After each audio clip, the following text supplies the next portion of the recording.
السلام علیکم ورحمۃ اللہ وبرکاتہ۔ الحمد للہ رب العالمین وبہ استعین وصلی وسلم علی رسولہ الامین نبینا محمد وعلی آلہ وصحبہ ومن سار علی نہجہ الی یوم الدین، اما بعد۔ برادران اسلام، آج کی مجلس میں ہم مختصراً رمضان المبارک کے نام اور پھر رمضان اور صوم کی تعریف اور پھر مختصراً رمضان المبارک کی فضیلت بیان کرنے کی کوشش کریں گے۔ پہلا نقطہ، اس مقدس مہینے کو رمضان اور صوم کے نام سے جانا جاتا ہے۔ روزہ کو عربی میں صوم کہتے ہیں اور صوم کے معنی ہے امساک، کسی چیز سے رک جانا۔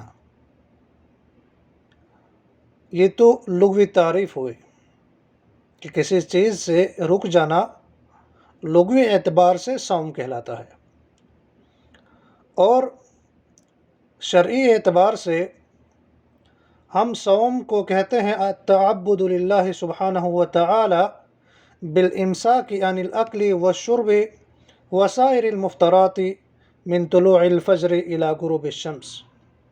یہ تعریف محمد بن صالح العثیمین رحمہ اللہ نے الشرح الممتع کے اندر فرمائی ہے کہ اللہ رب العالمین کی عبادت کی خاطر طلوع فجر سے لے کر غروب شمس تک کھانے پینے اور دیگر مفطرات صوم سے رکے رہنے کا نام روزہ ہے۔ یہ مختصراً صوم کی تعریف ہوئی، اور اس کا دوسرا نام جو ہے، اسے رمضان کے نام سے بھی جانا جاتا ہے۔ رمضان کو رمضان کیوں کہتے ہیں؟ اس کے بارے میں امام قرطبی رحمۃ اللہ علیہ فرماتے ہیں انما سمی رمضان لأنہ یرمض الذنوب، کہ رمضان کو رمضان اس لیے نام دیا گیا کہ یہ گناہوں کو رمز کر دیتا ہے، یعنی نیک و صالح اعمال کے ذریعے سے ان گناہوں کو جلا ڈالتا ہے، اس لیے اس رمضان کو رمضان کے نام سے جانا جاتا ہے۔ یہ تو مختصراً صوم کی تعریف اور رمضان کی وجہ تسمیہ بیان کی گئی۔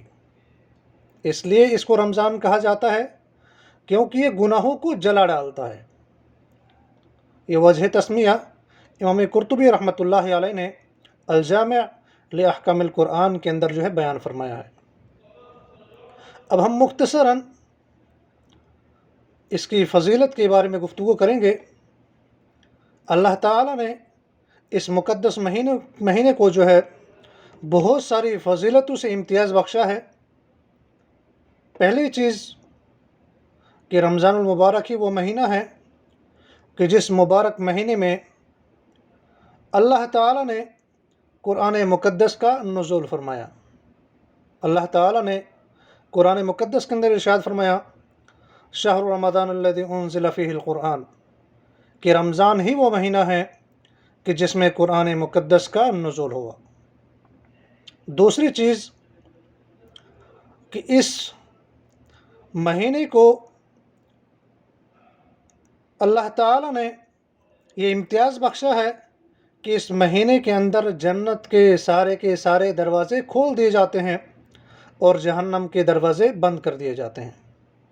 صحیح بخاری کے اندر حدیث موجود ہے، اللہ کے نبی صلی اللہ علیہ وسلم نے ارشاد فرمایا اذا جاء رمضان فتحت ابواب الجنہ، جب ماہ رمضان آتا ہے تو جنت کے دروازے کھول دیے جاتے ہیں۔ تیسری چیز کہ ماہ رمضان ہی وہ مہینہ ہے کہ جس میں سارے رحمتوں کے دروازے کھول دیے جاتے ہیں۔ اللہ کے نبی صلی اللہ علیہ وسلم نے ارشاد فرمایا، حدیث صحیح مسلم کے حوالے سے ہیں، حدیث نمبر 1079 ہے، اللہ کے نبی صلی اللہ علیہ وسلم نے ارشاد فرمایا اذا کان رمضان فتحت ابواب الرحمہ، جب ماہ رمضان آتا ہے تو سارے رحمت کے دروازے کھول دیے جاتے ہیں۔ سارے رحمت کے دروازے کھول دیے جاتے ہیں۔ اور اسی طرح سے صحیح بخاری کے اندر حدیث موجود ہے، حدیث نمبر 1899 ہے، اللہ کے نبی صلی اللہ علیہ وسلم نے ارشاد فرمایا، اذا دخل رمضان فتحت ابواب السماء وغلقت ابواب جہنم وسلسلۃ الشیاطین، کہ جب ماہ رمضان آتا ہے تو آسمان کے سارے دروازے کھول دیے جاتے ہیں اور جہنم کے سارے دروازے بند کر دیے جاتے ہیں اور سبھی سرکش شیطانوں کو زنجیروں میں جکڑ دیا جاتا ہے۔ اور اسی طرح سے جس شخص نے اس مقدس مہینے کا قیام کیا ایمان کے ساتھ، اخلاص کے ساتھ، تو یہ ایک انسان کے سارے گناہوں کی معافی کا سبب بن سکتا ہے۔ حدیث ترمذی کے حوالے سے ہے، حدیث نمبر 808 ہے، اللہ کے نبی صلی اللہ علیہ وسلم نے ارشاد فرمایا، من قام رمضان ایمانا واحتسابا غفر له ما تقدم من ذنبه، جس شخص نے ایمان و اخلاص کے ساتھ ماہ رمضان میں قیام کیا تو اس کے گزشتہ سارے گناہوں کو معاف کر دیا جاتا ہے۔ اور اسی طرح سے یہ وہ مقدس مہینہ ہے کہ جس کی ہر رات کئی لوگوں کو اللہ رب العالمین جہنم سے آزادی عطا کرتا ہے۔ اللہ کے نبی صلی اللہ علیہ وسلم نے ارشاد فرمایا، حدیث امام ترمذی رحمۃ اللہ علیہ نے اپنے سنن کے اندر اور ابن ماجہ اور رحمہ اللہ نے اپنے سنن کے اندر لائی ہے، اللہ کے نبی صلی اللہ علیہ وسلم نے ارشاد فرمایا، وَلِلَّهِ عُتَقَاءُ مِنَ النَّارِ وَذَلِكَ فِي كُلِّ لَيْلَةٍ، اور اللہ تعالیٰ اپنے بندوں کو ہر رات جہنم سے آزادی عطا کرتا ہے۔ اور اسی طرح سے ماہ رمضان ہی وہ مقدس مہینہ ہے کہ جس میں عمرہ کرنے کا ثواب حج کے برابر رکھا گیا ہے۔ اللہ کے نبی صلی اللہ علیہ وسلم نے ارشاد فرمایا، صحیح مسلم کے اندر حدیث موجود، حدیث نمبر 1256 ہے، فرمایا، فَإِنَّ عُمْرَةَ فِيهِ تَعْدِلُ حَجَّةً، کہ ماہ رمضان کے اندر عمرہ کرنا حج کے برابر ہوتا ہے۔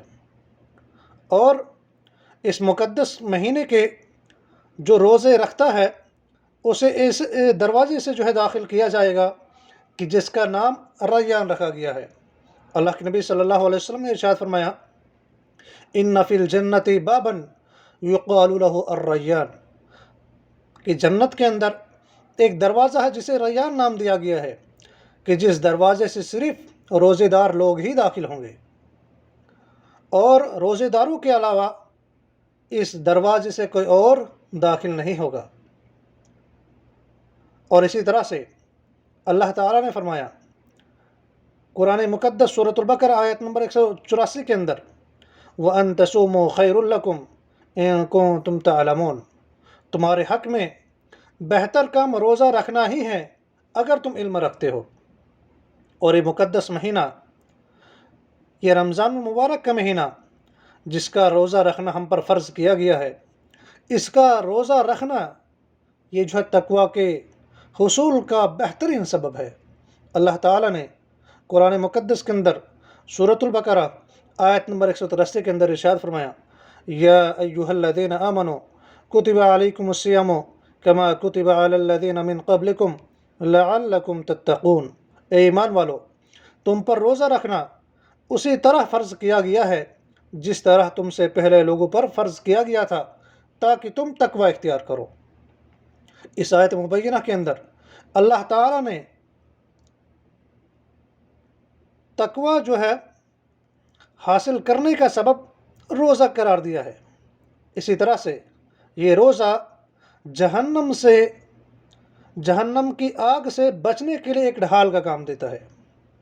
مسند احمد کے حوالے سے حدیث ہے، اللہ کے رسول صلی اللہ علیہ وسلم نے ارشاد فرمایا، قال ربنا عز وجل الصیام جنۃ یستجن بها العبد من النار وهو لی وانا اجزی بہ، اللہ رب العالمین فرماتا ہے، روزہ ایک ایسا ڈھال ہے جس کے ذریعے سے بندہ جہنم کی آگ سے بچتا ہے، اور وہ روزہ میرے لیے ہے اور میں ہی اس کا بدلہ دوں گا۔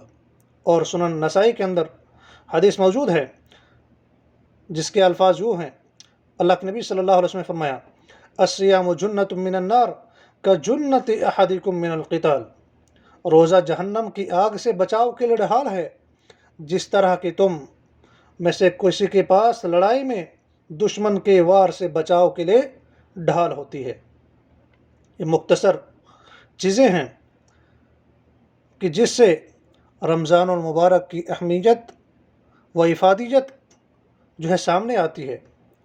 اس کے علاوہ بھی بہت ساری چیزیں ہیں کہ جس میں سے ایک رمضان المبارک کا ایک یہ فائدہ ہے، رمضان کے روزے رکھنے کا ایک یہ فائدہ ہے کہ اس کی وجہ سے ایک انسان جو ہے گناہوں سے بچ سکتا ہے، کہ جیسے کہ اللہ کے نبی صلی اللہ علیہ وسلم نے ارشاد فرمایا، یا معشر الشباب من استطاع منکم الباءۃ فلیتزوج فإنه اغض للبصر واحسن للفرج ومن لم يستطع فعليه بالصوم فإن له وجاء۔ اے نوجوانوں کی جماعت، تم میں سے جسے بھی نکاح کرنے کی طاقت ہو اسے نکاح کر لینا چاہے، کیونکہ یہ نظر کو نیچے رکھنے والا اور شرمگاہ کی حفاظت کرنے والا عمل ہے۔ وَمَن لَّمْ يَسْتَطِعْ فَعَلَيْهِ بِالصَّوْمِ، اور جو کوئی نکاح کی طاقت نہ رکھتا ہو اسے چاہے کہ روزہ رکھے۔ کیوں؟ فَإِنَّ لَهُ وِجَاءٌ، کیونکہ روزہ اس کی خواہشاتی نفس کو توڑ دے گا۔ یہ کچھ چیزیں ہیں کہ جس سے رمضان المبارک کی اہمیت و فضیلت اجاگر ہوتی ہے۔